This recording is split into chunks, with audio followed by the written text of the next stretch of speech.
Subscribe कीजिए ई Hindi Urdu channel को और प्रेस कीजिए इस बेल आइकन को हमारे टेक वीडियोस सबसे पहले देखने के लिए। हेलो दोस्तों, ई हिंदी उर्दू चैनल में आप सभी का स्वागत है। दोस्तों, आज की इस वीडियो में मैं आपको बताने वाला हूँ आपके एंड्रॉयड डिवाइस में आपकी फेसबुक ऐप में जो है दोस्तों आपकी जो प्रोफाइल की जो लिंक रहती है, आपको किसी को शेयर करना है आपकी फेसबुक प्रोफाइल की लिंक, तो उसको कैसे शेयर करते हैं इस वीडियो में हम यही सीखने वाले हैं।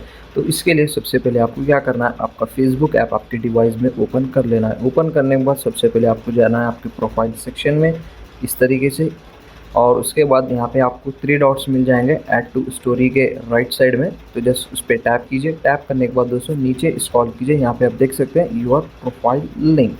तो अगर आप ये लिंक किसी से शेयर करना चाह रहे हैं तो जस्ट कॉपी लिंक पे क्लिक कीजिए, वो कॉपी हो जाएगी। उसके बाद कहीं पर भी इसको पेस्ट करके किसी को सेंड कर सकते हैं। जिसी को भी आप सेंड कर रहे हैं, अगर वो पर्सन वो लिंक पे क्लिक करेगा तो डायरेक्ट आपकी फेसबुक प्रोफाइल पे वो जो है दोस्तों आ जाएगा। तो एक इजी और एक बहुत सिंपल मेथड है दोस्तों। इस तरीके से आप इजीली आपके एंड्रॉयड डिवाइस में फेसबुक प्रोफाइल लिंक को शेयर कर सकते हैं। तो उम्मीद करता हूँ आपको ये वीडियो पसंद आ गई हो। अगर आ गई हो तो लाइक कीजिए, शेयर कीजिए, सब्सक्राइब कीजिए। मिलते हैं नेक्स्ट वीडियो में। Thank you.